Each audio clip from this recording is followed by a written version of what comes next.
प्रणाम करते हैं। जो नौजवान साथी खड़े हैं उनको नमस्कार करते हुए आज बड़े सौभाग्य का दिन है कि इस जन आक्रोश यात्रा का खेतड़ी में जो 11 दिन लगातार चलेगी उसका शुभारंभ हम डोसी ग्राम से कर रहे हैं। और डोसी ग्राम का चयन हमने इसीलिए किया क्योंकि ये चमन ऋषि की धरती है, पावन धरती है और हरियाणा बॉर्डर का ये गांव है। इसलिए सब लोगों को बहुत बहुत बधाई देना चाहता हूँ और धन्यवाद देना चाहता हूँ। हमारे बीच में यहाँ पर इस यात्रा का शुभारंभ करने के लिए, हरी झंडी दिखाने के लिए सीकर के प्रभारी और मंडावा के निवासी हमारे दिनेश जी धाबाई जी पधारे हैं। उनका भी खेतड़ी की धरती पर बहुत बहुत स्वागत है।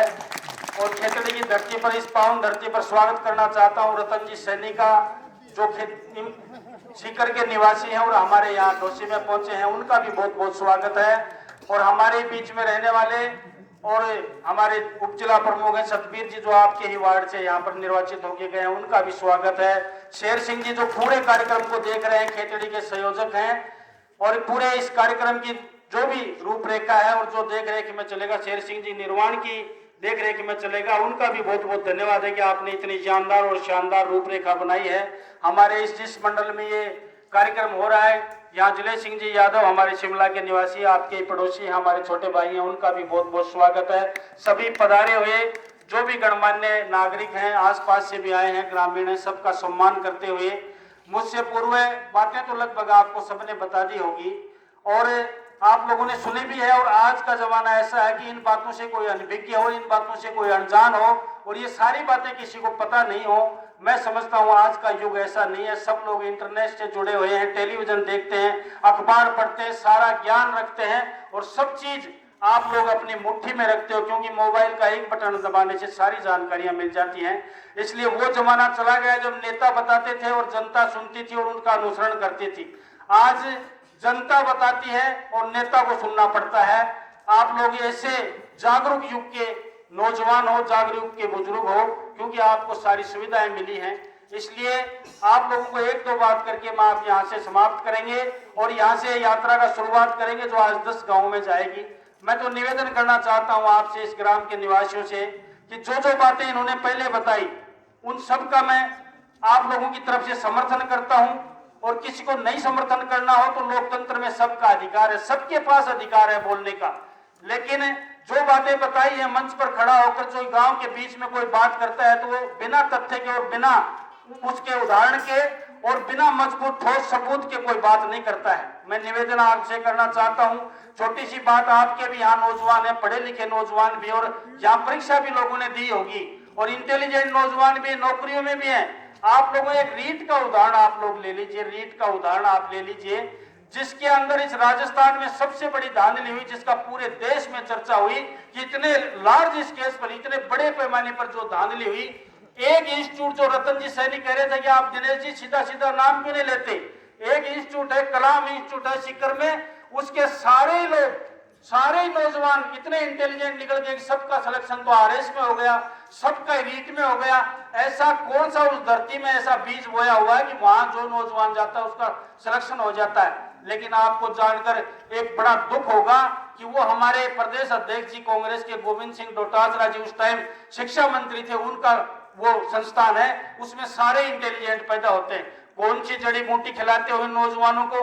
मैं तो यहाँ तक कहता हूँ कि उसके परिवार में 11 सदस्य हैं, सारे उच्च अधिकारी, सारे आरएस, सारे फर्स्ट ग्रेड के टीचर। ऐसी कौन सी जड़ी बूटी है जो पूरे परिवार में घोल के आपने प्यादिर सारे आरएस बन गए। मैं तो कई बार मजाक में भी कई लोगों ने भी कहा, मैं भी कहता हूँ कि गोविंद सिंह जी आपने ऐसा कौन सा परिवार पैदा किया, ऐसा कैसा इंस्टीट्यूट आपने बनाया कि पूरे राजस्थान के नौजवानों का हक मार लिया। और पिछली बार कई बार कहते भी हैं लोग, कई महिलाएं जो नौजवान लड़कियां हैं वो व्रत करती हैं हमारे, और महाराज का व्रत करते हैं, शिव जी का व्रत करते हैं, महाकाल का व्रत करते हैं, तो वो यही वरदान मांगती हैं कि हे महाकाल, हे देव के देव महादेव, चाहे जिसो दिए पीर, चाहे जिसो दिए सासरो पर सुसरो दिए गोविंद सिंह डोटासरो।